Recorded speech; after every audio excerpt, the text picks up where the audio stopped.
Obviously তারা দেখবে যে ওখানে অন্তর্বর্তী সরকারকে অন্তরীণ সরকার বলে আখ্যা দিয়েছেন সাবেক তথ্য ও সম্প্রচার উপদেষ্টা মাহফুজ আলম। একই সঙ্গে আদর্শিক বিরোধিতার কারণেই সরকারের ভেতরে তাকে কোণঠাসা করা হয়েছিল বলে বিস্ফোরক অভিযোগ তুলেছেন তিনি। দাবি করেছেন তিনি নিজের জীবন ও সম্মান বাঁচাতে নীরব থাকলেও থামেনি ব্যক্তি আক্রমণ, বিদ্বেষ আর গালিগালাজের রাজনীতি। বৃহস্পতিবার সামাজিক যোগাযোগ মাধ্যমে দেওয়া দীর্ঘ এক স্ট্যাটাসে নিজের বিরুদ্ধে চলমান সমালোচনা ও রাজনৈতিক আক্রমণের জবাব দেন তিনি। সব দোষ মাহফুজ আলমের ইতিবৃত্ত শিরোনামে ওই স্ট্যাটাসে তিনি লেখেন, জুলাইয়ের পক্ষে থাকা কোনো ব্যক্তির বিরুদ্ধে তিনি কখনো কথা বলেননি, অথচ তার বিরুদ্ধে হওয়া বিষোদ্গারের বেশিরভাগই এসেছে জাসি, এনসিপি ও উগ্র ডানপন্থী হিসেবে পরিচিত গোষ্ঠীর কাছ থেকে।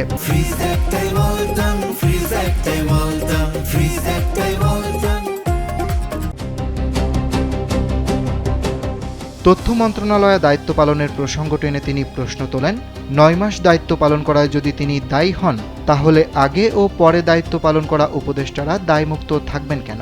তাদের সদিচ্ছা থাকলে একমাত্র মাহফুজ আলমকেই কেন গাদ্দার বলা হচ্ছে?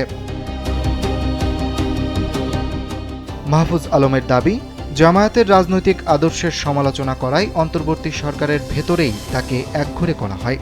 তবে তিনি স্পষ্ট করেন, জামায়াত বিরোধিতা করতে গিয়ে কখনো শাহবাগের ফ্যাসিবাদী জাসি বিদ্বেষী চিন্তাকে সমর্থন করেননি, বরং মতাদর্শগত বিতর্ককে ব্যক্তি আক্রমণের পর্যায়ে নিয়ে যাওয়ার বিরোধিতা করেছেন সবসময়। তিনি আরও অভিযোগ করেন, গত প্রায় ২ বছর ধরে তাকে পরিকল্পিতভাবে ব্যক্তিগত আক্রমণের শিকার হতে হয়েছে। এমনকি শিবির সংশ্লিষ্ট কিছু অ্যাক্টিভিস্ট তার ফাঁসি দাবি করেছেন, মৃত্যু কামনা করেছেন এবং প্রতীকী জবাইয়ের ঘটনাও ঘটিয়েছেন বলে উল্লেখ করেছেন তিনি। বর্তমানে তিনি কোনো সরকারি দায়িত্বে নেই, সংসদ সদস্যও নন, এমনকি কোনো রাজনৈতিক দলের সক্রিয় নেতাও নন। তারপরও কেন বারবার তাকে নিশানা করা হচ্ছে সেই প্রশ্নও তোলেন সাবেক এই উপদেষ্টা। এমন ব্যক্তি আক্রমণ, গালিগালাজ ও বিদ্বেষের রাজনীতি বন্ধের আহ্বান জানিয়ে অন্তর্বর্তী সরকারের সাবেক এই উপদেষ্টা বলেন, জাসি, এনসিপি এবং উগ্র ডানের ব্যক্তি আক্রমণ বন্ধ হোক এই কামনা করি। গালিগালাজ আর ব্যক্তি আক্রমণ বাদ দিয়ে পলিসি, মতাদর্শ নিয়ে তর্ক করে যেন আমরা একটি বেটার বাংলাদেশ গড়তে পারি, সেদিকে চলেন মনোযোগ দিই। অরিত্র বাসু, কালবেলা।